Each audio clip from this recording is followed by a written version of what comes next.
Shalom, vamos falar um pouco sobre o Brasil judaico desconhecido, sobre essa influência judaica na descoberta do Brasil e onde muitos hoje brasileiros têm origem judaica, mesmo sem saber dessa sua própria história, da sua própria origem.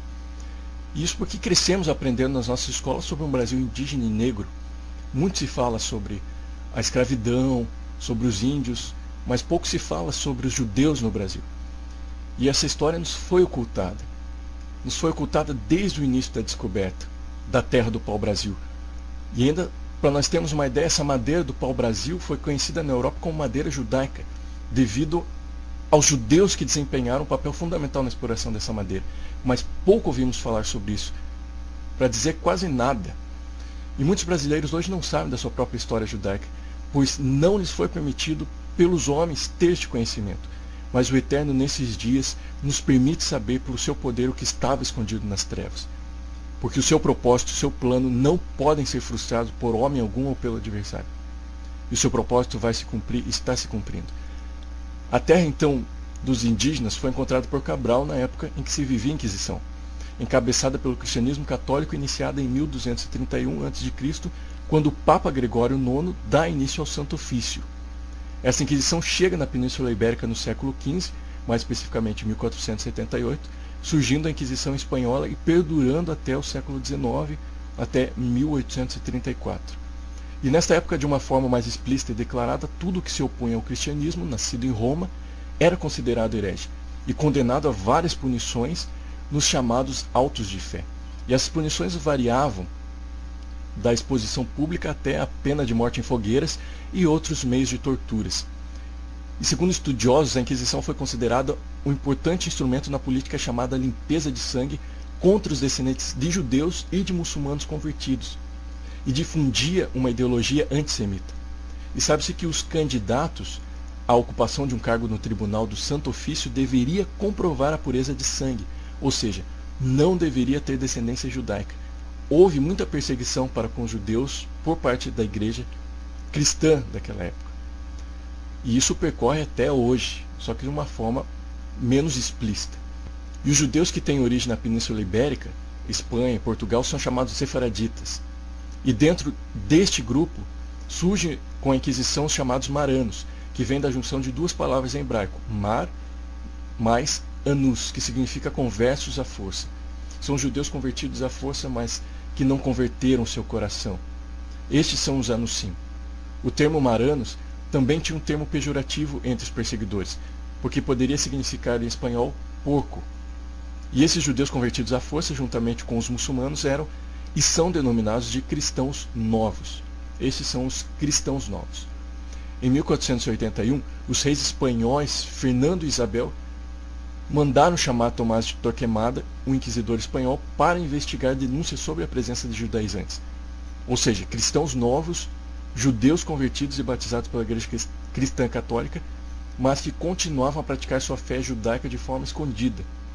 Por exemplo, o Shabat era observado de forma camuflada, e assim outros costumes e mandamentos da Torá também eram observados de tal forma que não fosse descoberto pelos inquisidores. Mas com a perseguição culminou na expulsão dos judeus da Espanha em 1492.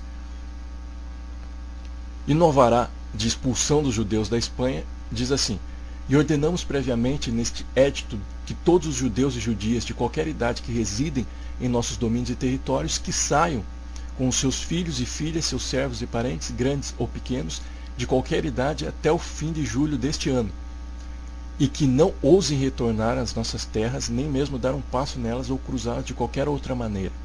Qualquer judeu que não cumprir este édito e for achado em nosso reino ou domínios, ou que retornar ao reino de qualquer modo, será punido com a morte e com a confiscação de todos os seus pertences. Bom, a partir desta data, um número de aproximadamente 120 mil judeus se refugiaram no reino vizinho de Portugal, sob o reinado de Dom Manuel I, mas com seu casamento com Isabel, a qual era filha dos reis espanhóis católicos, acabaram surgindo novas leis em Portugal acerca dos judeus, e desta forma também a situação se agravou em Portugal, continuando a conversão forçada, e quando estes eram batizados pela Igreja Cristã Católica, recebiam os nomes dos padrinhos, e vários nomes, sobrenomes conhecidos no Brasil, como Cruz, Soares, Carneiro, Oliveira, Brandão, Souza, Silva, Castanho. Enfim, são os diversos sobrenomes recebidos dos padrinhos. Nesse período inquisitorial de quase 3 séculos, muitas crianças também sofreram com a horrível situação. Segundo a pesquisadora e historiadora Tuti Carneiro, Dom João II, durante seu reinado em Portugal, que teve início em 1477, mandou pegarem as crianças de 2 a 10 anos e lançarem na ilha de São Tomé, na África, para serem mortos pelas feras. E Dom Manuel, seu sucessor, tirou as crianças de 14 anos do seio de suas famílias para serem criadas pelas famílias cristãs.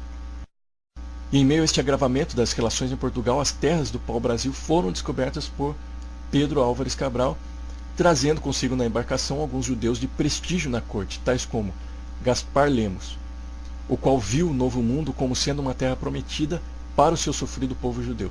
E neste momento surge outro nome de esperança para o povo, Fernando de Noronha, um judeu que, sendo o primeiro arrendatário do Brasil, mandou chamar mão de obra para a exploração da nova terra. E com isso milhares de judeus, fugindo dos males da Inquisição, vieram para se tornarem os primeiros colonizadores do Brasil.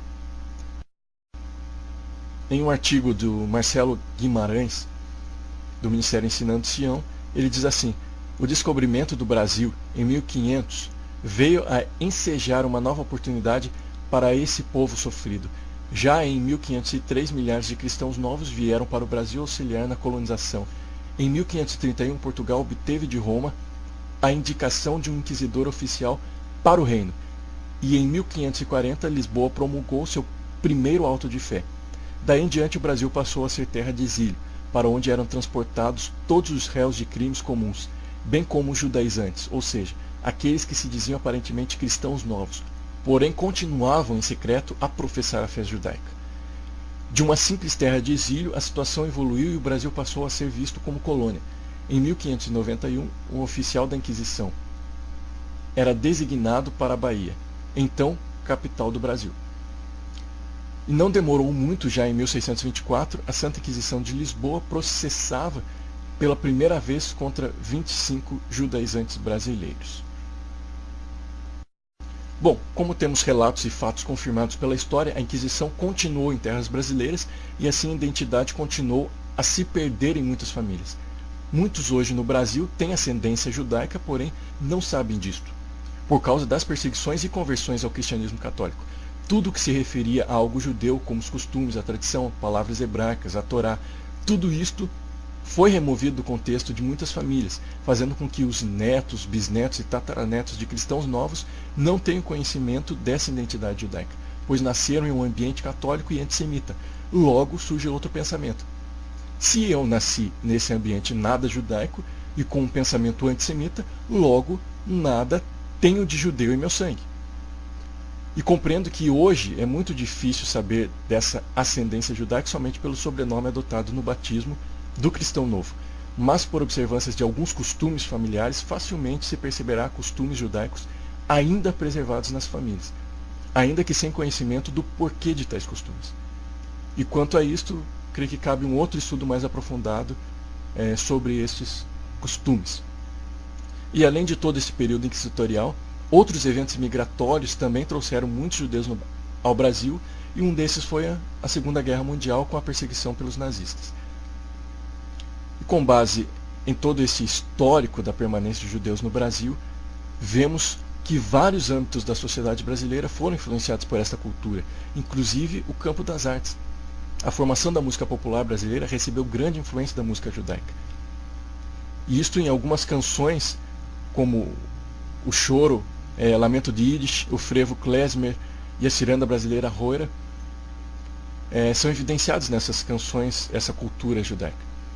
E quem fundou a primeira gravadora do Brasil, a Casa Edison e Odeon, foi Fred Figner, um tcheco de origem judaica. Bem, com a perseguição, acaba-se ocultando a verdadeira identidade, deixando as gerações futuras sem este conhecimento. E quando não se sabe quem é, não se sabe o que deve fazer. Levando em consideração que a Israel o Eterno deu uma vocação irrevogável para o cumprimento de um chamado específico perante o Eterno em favor das nações da terra. E como está escrito em Romanos 11, 28 e 29, quanto ao Evangelho, são eles inimigos por vossa causa.